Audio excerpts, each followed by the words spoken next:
எல்லா பேரோடையும் ஆகிய அல்லாஹ்வின் பெயரை அல்லாஹ்வுடைய பெருமை கொண்டு இந்த குர்ஆன் வகுப்பிலே சூரா ஹஜ் என்ற 22வது அத்தியாயத்தினுடைய 11வது வசனத்துடைய விளக்கத்தை பற்றி அல்லாஹ் ரப்பல் ஆலமீன் இந்த வசனத்திலே சொல்லுகிற பொழுது மினன்னாசி மையத்துல்லாஹ் அலா ஷரஃபி விழுமிருந்து கொண்டு அல்லாஹ்வை வணங்கக்கூடியவர்கள் இருக்கிறார்கள் என்று அல்லாஹ் இந்த வசனத்தை ஆரம்பிக்கிறார். விழுமிருந்து வணங்குவது என்று சொன்னால் என்ன? அதை அல்லாஹ்வே நமக்கு அந்த வசனத்தில் விளக்கி தருகிறார். அவர்கள் எப்படி இருப்பார்கள் என்று சொன்னால் அவர்களுக்கு ஒரு சிறந்தது நடந்துவிட்டது என்று சொன்னால் அவங்க வாழ்க்கையில் நல்லதே நடக்கும், எந்த ஒரு கஷ்டமும் இல்லை, எந்த சிரமமும் இல்லை அப்படின்னு சொன்னா அந்த உண்மையான காரியங்கள் அவர்களுக்கு நடக்கக்கூடிய நேரத்துல அதை கொண்டு திருப்தி பெற்றுக் கொள்ளலாம். இது யாருக்கும் பெரிய விஷயமே இல்லை. எப்பவுமே நல்லவா நடக்குதுன்னு சொன்னா அதை திருப்தி கொண்டு போக வேண்டியது. 11வது வசனத்தில் சொல்றான், விழுப்பிலிருந்து அல்லாஹ்வை வணங்கக்கூடிய நிலை இருக்குன்னு சொன்னா அவனுக்கு ஒரு சோதனை, ஒரு சிரமம், கஷ்டம் அப்படின்னு வரக்கூடிய நேரத்துல அது திருப்தியோடு ஏற்றுக்கொள்கிறான். நல்ல முறையில் போகும்போது திருப்தியா ஏற்றுக்கொள்கிறார். அதே அவனுக்கு ஒரு சோதனையாக மாறிவிட்டார். ஒரு கஷ்டமா இருக்கும், சிரமம் அப்படின்னு வரக்கூடிய நேரத்துல இன்கலவுக்கு அல்லாஹ் அவனுடைய முகத்தை எப்படி மாற்றிவிட்டார், தலையெல்லாம் கொடுக்கிறார். அது அல்லாஹ் ரப்பல் ஆலமீன் எப்படி சொல்லுவார் என்று சொன்னால், அப்படி அவன் தலையிலாக மாறி விடுகிறான். அப்படி மாறக்கூடியவனுக்கு துன்யா வல்லாஹிரா, இந்த உலகமும் மறுமையும் அவனுக்கு நஷ்டம்தான். தானிக புகழ் முஸ்லிமான முடி அவனே தெளிவான நட்டமடைந்தவன் என்று சொல்லி இந்த வசனத்துல அல்லாஹ் ரப்பல் ஆலமீன் அந்த வசனத்தை நமக்கு அருளி இதற்கான செய்திகளை சொல்லி காட்டுகிறார். இந்த வசனம் சொல்லக்கூடிய கருத்து என்ன அப்படின்னு சொன்னா, இது எந்த காலகட்டத்தில் அருளப்பட்டது என்று சொன்னால், நம்ம புகாரி என்ற ஹதீஸ்களை பார்க்க முடிகிறது. இந்த வசனத்துக்குள்ளான விளக்கத்தை பற்றி இப்னு அப்பாஸ் ரலியல்லாஹு அன்ஹு இந்த செய்தி 4742வது செய்தியாக பதிவு செய்யப்பட்டுள்ளது. இப்னு அப்பாஸ் சொல்றாங்க, காலகான ரஜுல் யக்தமல் மதீனத்தி, அதாவது மதீனாவுல சிலர் வருவார். அவங்க சொல்றாங்க, நபி இப்ராஹிம் ஸல்லல்லாஹு அலைஹி வஸல்லம் காலத்துல நடந்த சில சம்பவங்களை மையமாக வைத்து இந்த வசனம் அருளப்பட்டது. எப்பொழுது அருளப்பட்டது என்ற அந்த விளக்கத்தை இப்னு அப்பாஸ் அவர்கள் சொல்லி காட்டுறாங்க. ரசூலுல்லாஹ்வுடைய காலகட்டத்துல மதீனாவுக்கு சிலர் வருகை தரக்கூடியவர்களாக இருப்பாங்க. அவங்க எப்படி இருப்பாங்கன்னு சொன்னா, அவங்களுடைய மனைவி ஆண்களை பெற்றுவிட்டார்கள் என்று சொன்னா அதை ஒரு சந்தோஷமா எடுத்துக்கொள்வாங்க. அவங்களுடைய கால்நடைகளாக இருக்கக்கூடிய குதிரைகள் இதெல்லாம் கூட்டி ஈன்றெடுத்ததுக்கு சொன்னா அதை சந்தோஷப்பட்டு போயிருவாங்க. இதே அவருடைய மனைவி பிள்ளை பிறகு என்று சொன்னாலோ அல்லது அவருடைய கால்நடைகள் குட்டியினர்கள் என்றால் குதிரை குட்டியினர்கள் என்று சொன்னால் அப்படியே தமிழ்ல மாறிடுவாங்க. இந்த சந்தர்ப்பத்துல அல்லாஹ் என்ன செய்யறான், இந்த வசனத்தை அருளினான் என்று சொல்லி இப்னு அப்பாஸ் ஸல்லல்லாஹு அலைஹி வஸல்லம் இந்த செய்தியை நாம் என்ன செய்யப்படுகிறது, கூடுதலாக இந்த வசனம் அருளப்பட்ட ஒரு காரியத்தை காரணத்தை நாம் அறிந்து கொள்ள முடியாது. பொதுவாக இந்த வசனம் என்பது அன்றைய காலத்தில் அந்த மக்களுடைய ஈமானுடைய பிரதிபலிப்பை விளங்கக்கூடிய விதத்தில் நடக்கிறது. ஒரு குழந்தை பாக்கியத்தை அல்லாஹ்வுடைய கொடுத்தது கிடைக்கிறது. அல்லாஹ் என்ன வேணாலும் சொல்லியிருக்கான். இந்த உலகமே அல்லாஹ் சோதனைகள் சொல்லும்போது இந்த உலக சோதனை இடத்துல அல்லாஹ் ரப்பல் ஆலமீன் சில சோதனையை கொடுத்து சோதிப்பான், சில குழந்தை கொடுக்காம சோதிப்பான். இந்த மாதிரி பல்வேறு சோதனைகளே இருக்கிறது. அப்ப இதை அந்த மக்கள் எப்படி புரிந்து கொள்ள, இதுக்கு அடுத்த வசனம் 12வது வசனத்தில் அல்லாஹ் அதை பற்றி விளக்கக்கூடிய நேரத்துல அவர் என்ன செய்யறாருன்னு சொன்னா, எதுவும் அவர்களுக்கு எந்த அளவுக்கு எதுவும் தூணி இல்லாம இப்படி அவர்களுக்கு அவர்கள் நினைத்தது நடக்கல, அவர்களுக்கு சோதனையாக மாறிவிட்டது என்று சொன்னால் அல்லாஹ்வுக்கு பட்டத்தை வணங்க ஆரம்பிக்கிறார்கள். இதுதான் கிளிகளுக்கு அல்லாஹ் வணங்குகிறார். அல்லாஹ்வை பற்றியான சரியான புரிதல் இல்லாம, மார்க்கத்தை பற்றியான சரியான புரிதல் இல்லாம நடக்கக்கூடிய நிகழ்வு. அப்போ அல்லாஹ் ரப்பல் ஆலமீன் குர்ஆனில் நமக்கு எப்படி சொல்லித் தருகிறார், பொதுவாக இந்த மார்க்கத்தை வந்துவிட்டால், இஸ்லாத்தை அடைந்து விட்டால் அவர்கள் சோதனையை வராதெல்லாம் அல்லாஹ் என்ன செய்யல திருக்குறான்ல நமக்கு சொல்லித் தருகிறார். அல்லாஹ் அடுத்த ஒரு இடத்துல எடுத்து விளக்குகிறார், அஸீபன் நாஸ் அவர்கள் நினைத்துக் கொண்டார்களா அவர் நம்பிக்கை கொண்டு விட்டோம் என்பதற்காக வேண்டி அவர்கள் சோதிக்கப்படாமல் அவங்க மார்க்கத்தை ஏற்றுக்கொண்டதற்காக வேண்டி சோதிக்கப்படாமல் இருக்க மாட்டார். அவங்க சோதனை வரதான் செய்யும். சொன்னால் வெவ்வேறு வசனங்கள்ல நமக்கு இதை சொல்லிக்கிட்டு வருகிறார். உதாரணத்துக்கு சூறாவுக்கு சூறா பதில் என்ற அத்தியாயத்துல நாம அதை மரணம் செய்து வைத்ததற்கு அத்தியாயம் அந்த அத்தியாயத்தில் அல்லாஹ் சொல்றான், அமல் இன்சானியா முதலாவது அல்லாஹ் சிலரை நம்முடைய இறைவன் எப்படி சோதிப்பான்? அவனுக்கு நிறுவனங்கள் அவனுக்கு சில பொருளாதார வசதிகளை ஏற்படுத்தி கொடுப்பான். அதை கொடுக்கக்கூடிய இடத்துல என்னுடைய இறைவனை கண்ணியப்படுத்தி விட்டான் என்று சொல்லுவான். அல்ல எப்படி சொல்லி காட்டுறான்? சிலருக்கு செல்வத்தை கொடுத்துட்டோம்னு சொன்னா அந்த மனிதன் என்ன நினைக்கிறான்? அல்ல இங்கே கண்ணியமாக வாழ செஞ்சிருக்கிறான், நான் கண்ணியமான முறையில் இருக்கிறேன், அல்ல என்னை கண்ணியப்படுத்தி விட்டான் என்று சொல்லக்கூடியவனாக இருக்கிறான். இதை அடுத்த வசனத்தில் எல்லாம் சொல்றான். அம்மாயினா முதலாவது பக்கத்துல ஆலை கிறிஸ்தவம் சிலரை சோதிப்பதற்காக வேண்டி அவனுடைய அந்த செல்வத்தை கொஞ்சம் பிடிச்சிட்டான், கொஞ்சம் குறைவாக கொடுத்து விட்டோம் என்று சொன்னால் என்னுடைய இறைவன் இனிய அவமானப்படுத்தி விட்டார் என்று அவன் சொல்லக்கூடியவனாக இருக்கிறான் என்று சொல்லி அல்லாஹ் மனிதனுடைய இறையை பற்றி அல்லாஹ் இந்த வசனத்துல தெளிவாக சொல்லி தருகிறான். அவன் ஈமான் என்று சொன்னால் அது எப்படி இருக்கணும்னு சொன்னால் உறுதி பெயராக இருக்க வேண்டும். நம்முடைய வாழ்க்கையில நாம பயணிக்கக்கூடிய நேரத்துல எத்தகைய சோதனை வேணாலும் வரும். நமக்கு குழந்தையை கொடுத்து சோதிப்பான், இல்லாமல் சோதிப்பான், பொருளாதாரத்தை கொடுத்து சோதிப்பான், இல்லாமல் சோதிப்பான். நம்முடைய வாழ்க்கையில எப்பொழுதும் ஒரு நிம்மதியான ஒரு நிலைதான் போகும் என்பது கிடையாது. அதனால நபிகள் சொன்னாங்க, பூமியினுடைய நிலையை பற்றி எப்படி சொன்னாங்கன்னா, முஸ்லிம் என்ற தேசத்திலே இந்த செய்தி பதிவு செய்யப்பட்டிருக்கிறது. அதனுடைய அவங்க பூமியை நிலைக்கும் பொழுது எனக்கு உயர்படுகிறது சொன்னாங்க. அந்த செய்தியை சொல்லுகின்ற பொழுதே அற்புதமாக சொல்றாங்க. என் அசாபத்துக்கு செயல் அவனுக்கு ஒரு சிறந்ததாக நடந்தது என்று சொன்னால் அவன் என்ன செய்கிறான்? அதற்கு அல்லாஹ்வுக்கு வசக அல்லாஹ்வுக்கு நன்றி செலுத்தக்கூடியவனாக இருக்கிறான். வைன் அசாபத்துக்கு ஷர்ராஹு அவனுக்கு ஒரு தீங்காக நடந்துவிட்டது என்று சொன்னால் வசவர அவன் கொடுத்து கொள்கிறான். இதுவும் அவனுக்கு சிறந்ததாக மாறிவிடுகிறது. இதை சொல்லி காட்டுறாங்க. இது ஒரு மூமினை தவிர வேறு யாருக்கும் சாத்தியம் இல்லை. அதனால மூமியுடைய வாழ்க்கையை நினைத்து ரசூல் எவ்வளவு சோதனை வந்தாலும் எந்த கஷ்டம் வந்தாலும் எத்தகைய வகையில இறைவனுடைய சோதனைகள் சிரமங்கள் அவனுக்கு ஏற்பட்டாலும் பொதுவாகவே அல்லாஹ் இந்த உலக வாழ்க்கையை பற்றி நமக்கு சொல்லியிருக்கிற பொழுதே சோதனை கலந்து உங்களுக்கான பரிச்சயங்களும் என்றுதான் இந்த உலகத்தை பற்றி நமக்கு அறிமுகப்படுத்தி வைக்கிறார். அப்ப இப்படிப்பட்ட இந்த உலக வாழ்க்கையில உண்மையாக நாம் வாழக்கூடிய இடத்துல நமக்கு எப்படி வேண்டாலும் சோதனை வரலாம். அப்படி சோதனை வரும் பொழுது துவந்து வேண்டும் என்று சொன்னார். அன்றைய காலத்துல இந்த மக்களுக்காக இந்த வசனம் வரப்பட்டிருந்தாலும் இதை சமூகத்தை மையமாக வைத்து இந்த வசனம் வரப்பட்டாலும் வசனத்துடைய கருத்து என்ன எவ்வளவு அற்புதமாக சொல்லி காட்டுறான். எத்தனை வரலாற்று செய்திகளை நமக்கு குர்ஆன்ல நமக்கு சொல்லி காட்டுறான். இதற்கு முன்னாடி வாழ்ந்த அவர்கள் அவங்க வாழக்கூடிய காலகட்டத்துல அவங்களுக்கு அல்லாஹ் குழந்தை பாக்கியம் இல்லாத ஒரு சோதனை அடைகிறாங்க. அவங்க என்ன செய்யறாங்க? எப்போ அவங்க அல்லாஹ் பிரார்த்தனை செய்ய ஆரம்பிக்கிறாங்க தெரியுமா? சொல்றாங்க ஆலயக்கான அத்தியாயத்துல அல்லாஹ் நமக்கு சொல்லி தருகிறான். ஆலயக்கான குடும்பத்தார் அந்த அவங்களுடைய குடும்ப செய்திகளை பற்றி அல்லாஹ் பேசிட்டு அதனுடைய ஆரம்ப வசனங்களிலே அல்லாஹ் எப்படி சொல்லி தர்றான்னு சொன்னா, மரியம் அலைஹிஸ்ஸலாம் அவர்களை நிறைய இடங்களை பார்க்க போறாங்க. அவங்களுடைய பொறுப்புல கண்காணிப்புல மரியம் அலைஹிஸ்ஸலாம் வாழ்ந்து வர்றாங்க. அப்படி போகும் பொழுது எப்பெல்லாம் அவங்க போறாங்களோ அவங்க உணவு கொடுக்குறாங்க. ஜக்கரியா நபியுடைய பராமரிப்பு இருக்கக்கூடியவங்க ஜக்கரியா நபியிடம் இருந்துதான் அவங்களுக்கு போய் தேவைகளும் நிறைவேற வேண்டும். ஆனா அவங்க ஆச்சரியப்பட்டு நிற்கிறாங்க. இதெல்லாம் எப்படி கிடைக்கு, எப்படி இதெல்லாம் கிடைக்கு, எப்படி சாப்பிடுற அப்படின்னு கேட்கிறான். இதெல்லாம் குர்ஆன்ல நமக்கு சொல்லி தர்றாங்க. அப்பா இது எப்படி இறைவன் தந்தது, இறைவன் எப்படி வேணாலும் தருவான் என்ற இந்த செய்தி அந்த மந்திரத்தை அல்லாஹ் எப்படி குர்ஆன் யோசிக்கிறாங்க தெரியுமா? இறைவா என்னுடைய தலைமுடி நிறைய நீடிக்கிறது, என்னுடைய மனைவியை குழந்தைக்கு அற்றவளாக இருக்கிறார், அப்ப எனக்கு குழந்தையை தரலாம் அப்படின்னு எப்ப கேட்கிறாங்க?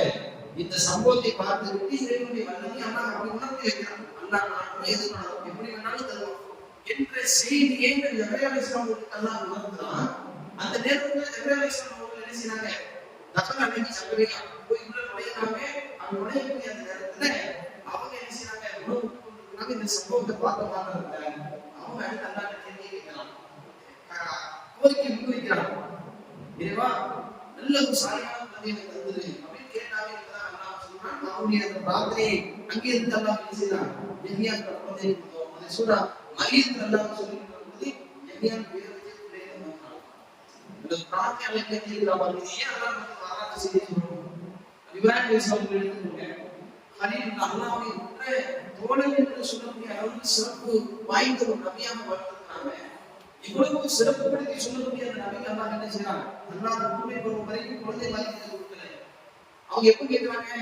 முதுமை பருவம் வந்துவிட்டாலும் கூட அல்லாஹ்விடத்துல அவருடைய பிரார்த்தனையை முன்வைப்பதில் அவங்க விரும்பவே இல்லை.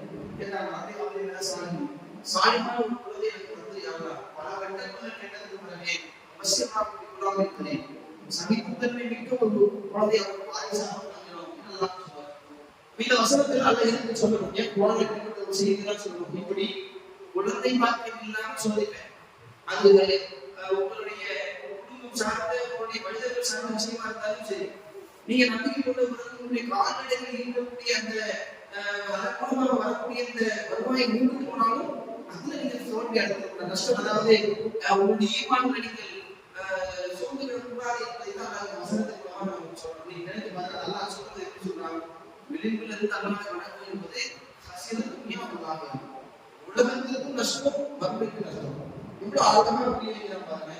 இன்னைக்கு இந்த ஈமான்ல ஒரு பிடித்தோடு இல்லாமல் நம்ம ஏழோ நாம என்ற ஈமானிய நிலை இருக்கும்னு சொன்னா அல்லாஹ் விரும்பவே இல்லை. நபிகள் ஸல்லல்லாஹு அலைஹி வஸல்லம் ஹதீஸ்ல நம்ம பார்க்கிறது புகாரில் வரக்கூடிய ஒரு செய்தி நபிகள் ஸல்லல்லாஹு அலைஹி வஸல்லம் சொல்றாங்க ஒரு பலகீனமான அடியார்கள் ஈமான் என்பது அது 60க்கும் மேற்பட்ட இப்படி ரசூலுல்லாஹ் சொல்றாங்க 70க்கும் மேற்பட்ட கிளைகள் உள்ளது 60க்கும் மேற்பட்ட கிளைகள் உள்ளது. அதிலே உயர்வான நிலை லாயிலாக இருந்தார். அதுக்கு இறுதி என்பது பாதையில் கிடக்கக்கூடிய பொருட்களை அனுப்புவது அவர் இடையில் தன்னுடைய பொருட்களை அனுப்புவது என்று சொன்னாங்க. இப்படி ஈமான்ல பல மனிதர்களை நம்ம சொல்லி தந்தாலும் அல்லாஹ் எந்த ஈமான் எதிர்பார்க்கிறாங்க தெரியுமா? கடைக்குடியில் இருந்து நான் ஈமான்ல இந்த கடை நிலையில தான் இப்ப அப்படின்னு அல்லாஹ் விரும்பல. நபிகள் ஸல்லல்லாஹு அலைஹி வஸல்லம் அல்லாஹ் விரும்பக்கூடிய மூமின் என்று சொன்னால் அது அந்த கொள்கையில உறுதியான பலமாக இருக்கக்கூடிய அடையாளத்தை தான் அல்லாஹ் என்ன செய்கிறாங்க விரும்புகிறாங்க என்பதாக அல்லாஹ்வுடைய தூதர் ஸல்லல்லாஹு அலைஹி வஸல்லம் நமக்கு என்ன செய்றாங்க அந்த செய்தியை நமக்கு சொல்லி தராங்க.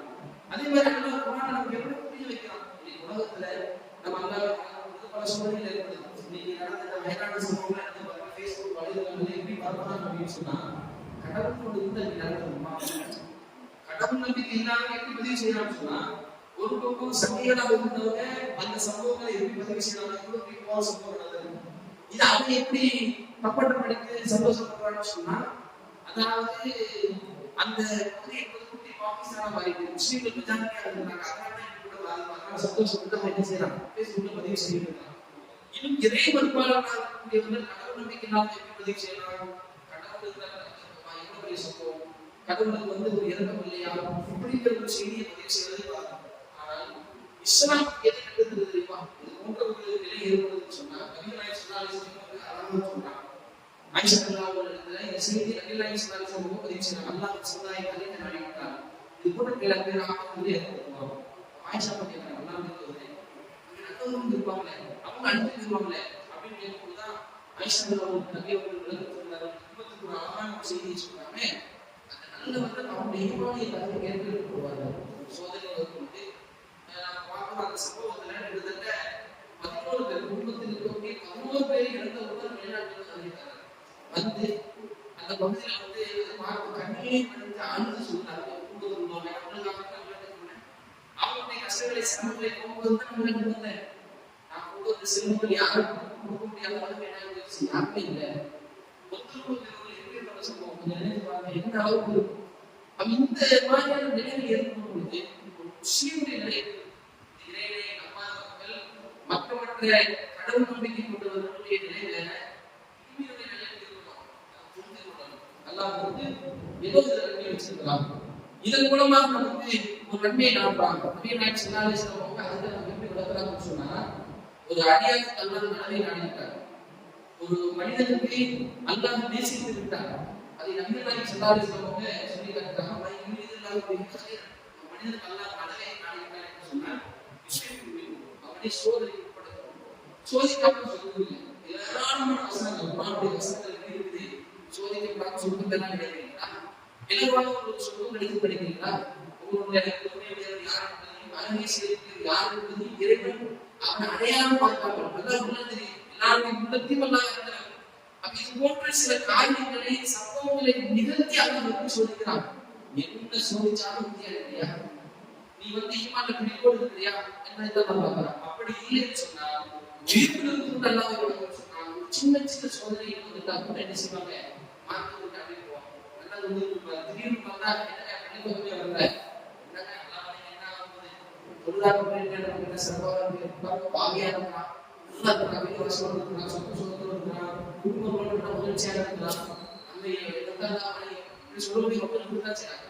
நம்ம பகுதிகளில் நம்ம பார்க்கலாம், பல்வேறு இடங்கள்ல நம்ம போய் சில தாவரங்கள் அடிப்படையில் அனைவரும் செய்யக்கூடிய நேரத்தில் அவங்க சொல்லக்கூடிய வியப்பா இருக்கும்.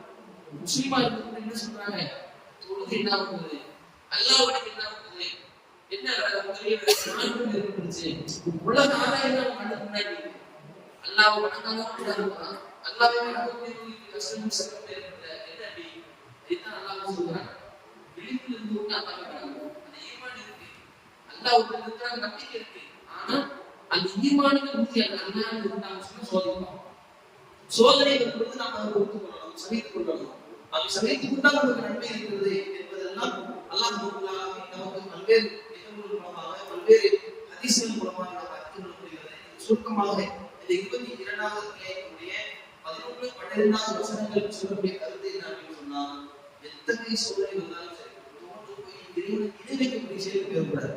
இன்னைக்கு சமூகத்துல இருந்து பாருங்க, நிறைய பேர் தரவாக இருப்பாங்க, அதே மாதிரி அவங்க என்ன ஒதுக்கிருப்பாங்க, சில தருவாங்க எந்த அளவுக்கு நடக்கும் அப்படின்னு சொன்னா சுத்தி காபத்துள்ளாவை எப்படி நம்ம வளர்க்கணுமோ அந்த மாதிரி வச்சுக்காங்க, தவாம் செஞ்சு கொடுக்குறாங்க, அங்க போய் சரியா செஞ்சு கொடுக்குறாங்க, பிள்ளைங்களுக்கு ஊட்டி இருப்பாங்க. என்னமா ஏன் பச்சை போய் ஊட்டி இருக்க, உள்ளே கிடைக்கல, இங்க வந்ததுக்கு வந்து உள்ள கிடைச்சிச்சு, அதனாலதான் நம்ம ஊட்டி எடுத்துருக்கேன், மண்ணெல்லாம் வளர்ப்போம், அதுக்கு கிடைக்கும் அப்படின்னு சொல்லுவோம். ஏன் அப்படின்னு சொன்னா அல்லாட்ட கேட்டு பார்த்து கிடைக்கல, இங்க வந்து கேட்டு கிடைச்சிச்சு. ஈமானிய நிலையில் இருக்கிறது இதுதான். இப்போ அப்பா சொல்லுவாங்க அதை இழக்குறாங்க. நபியுடைய காலத்தில் இப்படி சில மக்கள் இருந்தார்கள், மதீனாவுக்கு வருகை இருந்தார்கள், இஸ்லாத்தை ஏற்றுக்கொண்டார்கள். வந்ததுக்கு பிறகு ஒரு சோதனை வந்துச்சுன்னு சொன்னா தூக்கு போயிடுவாங்க, அல்லாஹ்வுக்கு மாறிவிடுவார்கள். அப்படிப்பட்ட அந்த ஈமான் என்பது, அப்படிப்பட்ட ஒரு பிடிப்பில்லாத ஈமான் என்பது சசிர துன்யாவல்லாக உலகத்தில் நஷ்டத்தை ஏற்படுத்திவிடும், மறுமையிலும் அவனுக்கு நஷ்டம் தான். எந்த ஒரு நன்மையும் இல்லை. நாளைக்கு அவசரமான இதுதான் மிக தெளிவான நட்பம் என்று சொல்லி அல்லாஹ் சொல்லி காட்டுகிறார். ஆக இது போன்ற பலகீனமான இந்த ஈமானிய நிலையை விட்டு அல்லாஹ் தரக்கூடிய எந்த சோதனைகளா இருந்தாலும் சரி, எப்படிப்பட்ட ஒரு சோதனை நம்ம முன்வைத்தாலும் சரி, இப்ராஹிம் அலைஹிஸ்ஸலாம் அவர்களுக்கு அல்லாஹ் கொடுத்த சோதனைகளை எடுத்துக்காரு.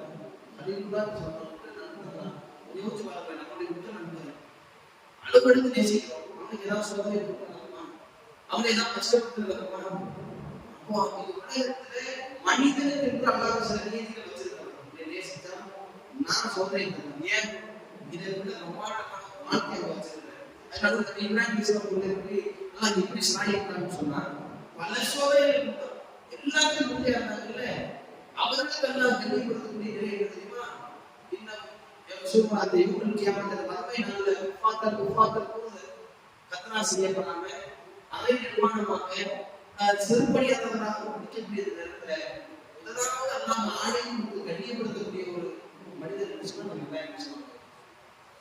எதுக்கு இவங்களுக்கு தண்ணீர் எல்லா நன்மைக்குள்ள சோதனை கொடுத்தாங்க. எல்லாரும் அந்த நபியின் அடிப்படையில் அல்லாஹ்வுடைய தூதர்களின் அடிப்படையில அதை முழுமைப்படுத்தக்கூடியவராக இருந்தாலும் அல்லாஹ் இப்ராஹிம் அலைஹிஸ்ஸலாம் அவர்களுக்கு தனி சிறப்பாக சொல்றார். எப்படிப்பட்ட வார்த்தை சொல்ல முடியுமா, இந்த மார்க்கம் இருக்குல்ல, இந்த மார்க்கத்தை பற்றி அல்லாஹ் நமக்கு சொல்லக்கூடிய நேரத்துல அல்லாஹ்வுடைய மார்க்கம் மட்டும்தான் நமக்கு சொல்றாங்க. ஆனா எல்லாமே அவர்களுக்கு இந்த துன்யான இஸ்லாமிய மார்க்கத்துக்கு அல்லாஹ்வும் சொல்லுவாங்க, அல்லாஹ்வும் சொல்ற மார்க்கம். இப்ராஹிமை பற்றி சொல்லும் பொழுது தனியா ஒரு மனிதரை பற்றி சொல்லுகிற நேரத்துல இல்லத்தை இப்ராஹிமுடைய மார்க்கம் பற்றி அல்லாஹ் பேசினார் இடத்துல பதிவு செய்யறாங்க. யாருக்கும் இப்படிப்பட்ட ஒரு சிறப்பை அல்லாஹ் குர்ஆன்ல சொல்லவே இல்லை. நபிகளை பார்ப்போம், முகமதுடைய மார்க்கம் என்று சொல்ற அடிக்கடி நபிமார்களுக்கு மத்தியிலே ஏற்றதாக பாரபட்சம் இல்லை. நாம் தனக்கு பயன் அறிஞர் சொல்லி அல்லாஹ் எந்த நபிமார்களுக்கு எந்த வேறுபாடுகள் என்று நாம் சொல்றோம், குறித்து பார்க்காத சொல்றான். ஆனா அல்லாஹ் இந்த வசனத்தை எப்படி சொல்றாங்க, சில நபிமார்களுக்கு சொல்லாத ஒரு சிறப்பு இல்லத்தை இப்ராஹிமுடைய மார்க்கம் என்று அல்லாஹ் சொல்வதற்கு நான் காரணம் என்று சொன்னார். பலகட்ட சோதனைகள், அடுக்கடுக்கான சோதனைகள் வந்த நேரத்தில் அனைத்தையும் பொருந்தி கொண்டு ஒழுங்குபடுத்தக்கூடியவராக இப்ராஹிம் அல்லாஹ்வை வழிபடுவதில் ஒருபோதும் அவர்களுக்கு நினைச்சில சோர்வடையவில்லை. இதுதான் அல்லாஹ் இந்த வசனத்தை மூலமாக சொல்றான். இல்லத்தை இப்ராஹிம் ஹனீஃபா, இப்ராஹிமுடைய மார்க்கத்தை நீங்கள் பின்பற்றுவதற்கு அல்லாஹ்வுடைய நமக்கு தரக்கூடிய இந்த சோதனைகளை முஸ்லிம் எப்படி வெல்வானோ அதேபோல ஆச்சரியப்படாதோ அதுபோன்று எந்த சோதனை இருந்தாலும் சரி, நோயினாலோ அல்லது பொருளாதாரத்தினாலோ அல்லது குடும்பங்களின் மூலமாகவோ பெரிய இழப்பீடு மூலமாகவோ இது போன்ற போன்ற பேரான ஆபத்துகளில் இது போன்ற எந்த சோதனை வந்தாலும் இறைவனை வணங்கக்கூடிய விஷயத்தில் அவன் மீது நம்பிக்கை கொண்ட விஷயத்துல என்னுடைய அளவுக்கு கூட அதுல சோர்வு ஏற்பட்டுவிடக் கூடாது என்பதை நல்லா இந்த வசனத்தின் மூலமாக நமக்கு சொல்கிறான். இப்படிப்பட்ட இந்த வசனத்தினுடைய வாழ்க்கையில உறுதியாக அந்த வசனத்துடைய கருத்துக்களை தாங்கி புரிந்தவர்களாக நம்முடைய வாழ்க்கை அமைக்கப்பட்ட பாக்கியத்தை ரஹ்மான் உங்களுக்கு எனக்கு தந்தார்.